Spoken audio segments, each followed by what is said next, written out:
घर में पूजन संबंधी नियम कायदे। अधिकांश हिंदुओं के घर में पूजन के लिए छोटे छोटे मंदिर बने होते हैं जहाँ की वो भगवान की नियमित पूजा करते हैं। लेकिन हम में से अधिकांश लोग अज्ञानतावश पूजन संबंधी छोटे छोटे नियमों का पालन नहीं करते हैं, जिससे कि हमें पूजन का संपूर्ण फल प्राप्त नहीं होता है। आज हम आपको घर में पूजन संबंधी कुछ ऐसे ही नियम बताएंगे जिनका पालन करने से हमें पूजन का श्रेष्ठ फल शीघ्र प्राप्त होगा। कैसी मूर्तियां रखनी चाहिए मंदिर में? घर के मंदिर में ज्यादा बड़ी मूर्तियां नहीं रखनी चाहिए। शास्त्रों के अनुसार बताया गया है कि यदि हम मंदिर में शिवलिंग रखना चाहते हैं तो शिवलिंग हमारे अंगूठे के आकार से बड़ा नहीं होना चाहिए। शिवलिंग बहुत संवेदनशील होता है और इसी वजह से घर के मंदिर में छोटा सा शिवलिंग रखना शुभ होता है। अन्य देवी देवताओं की मूर्तियां भी छोटे आकार की ही रखनी चाहिए। अधिक बड़ी मूर्तियां बड़े मंदिर के लिए श्रेष्ठ रहती हैं, लेकिन घर के छोटे मंदिर के लिए छोटे छोटे आकार की प्रतिमाएं श्रेष्ठ मानी गई है। पूजा करते समय किस दिशा की ओर होना चाहिए आपका मुंह? घर में पूजा करने वाले व्यक्ति का मुंह पश्चिम दिशा की ओर होगा तो बहुत ही शुभ रहता है। इसके लिए पूजा स्थल का द्वार पूर्व दिशा की ओर होना चाहिए। यदि यह संभव ना हो तो पूजा करते समय व्यक्ति का मुंह पूर्व दिशा में होगा तब भी श्रेष्ठ फल प्राप्त होता है। मंदिर तक पहुंचनी चाहिए सूर्य की रोशनी और ताजी हवा। घर में मंदिर ऐसे स्थान पर बनाया जाना चाहिए जहां दिन भर में कभी भी कुछ देर के लिए सूर्य की रोशनी अवश्य पहुंचती हो। जिन घरों में सूर्य की रोशनी और ताजी हवा आती रहती है उन घरों के कई दोष स्वतः ही शांत हो जाते हैं। सूर्य की रोशनी से वातावरण की नकारात्मक ऊर्जा खत्म हो जाती है और सकारात्मक ऊर्जा में बढ़ोतरी होती है। पूजन के बाद पूरे घर में कुछ देर बजाएं घंटी। यदि घर में मंदिर है तो हर रोज सुबह और शाम पूजन अवश्य करना चाहिए। पूजन के समय घंटी अवश्य बजाएं।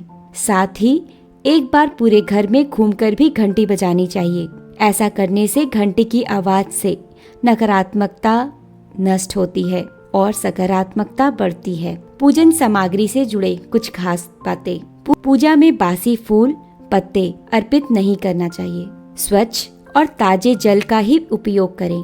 इस संबंध में यह बात ध्यान रखने योग्य है कि तुलसी के पत्ते और गंगा जल कभी बासी नहीं माने जाते हैं, अतः इनका उपयोग कभी भी किया जा सकता है।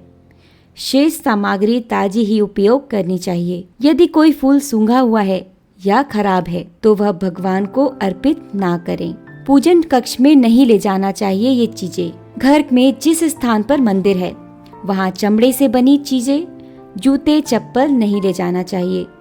मंदिर में मृतकों और पूर्वजों के चित्र भी नहीं लगाना चाहिए। घर में दक्षिण दिशा के दीवार पर मृतकों का चित्र लगाया जा सकता है, लेकिन मंदिर में नहीं रखना चाहिए। पूजन कक्ष में पूजा से संबंधित सामग्री ही रखना चाहिए। अन्य कोई वस्तु रखने से बचना चाहिए।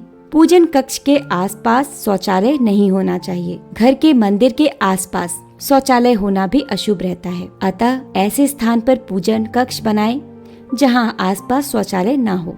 यदि किसी छोटे कमरे में पूजा स्थल बनाया गया है तो वहां कुछ स्थान खुला होना चाहिए जहां आसानी से बैठा जा सके। रोज रात को सोने से पहले मंदिर को पर्दे से ढक देना चाहिए। जिस प्रकार हम सोते समय किसी प्रकार का व्यवधान पसंद नहीं करते हैं, ठीक उसी भाव से मंदिर पर भी पर्दा ढक देना चाहिए, जिससे भगवान के विश्राम में बाधा उत्पन्न न हो। सभी मुहूर्त में करें गौमूत्र का ये उपाय।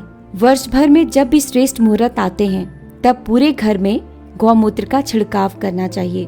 गौमूत्र के छिड़काव से पवित्रता बनी रहती है और वातावरण सकारात्मक हो जाता है। शास्त्रों के अनुसार गौमूत्र बहुत चमत्कारी होता है और इस उपाय से घर पर दैवी शक्तियों की विशेष कृपा होती है। खंडित मूर्तियां ना रखें। शास्त्रों के अनुसार खंडित मूर्तियों की पूजा वर्जित की गई है। जो भी मूर्ति खंडित हो जाती है उसे पूजा के स्थान से हटा देना चाहिए और किसी पवित्र नदी में प्रवाहित कर देना चाहिए। खंडित मूर्तियों की पूजा अशुभ मानी गई है। इस संबंध में यह बात ध्यान रखने योग्य है कि सिर्फ शिवलिंग कभी भी किसी भी अवस्था में खंडित नहीं माना जाता है।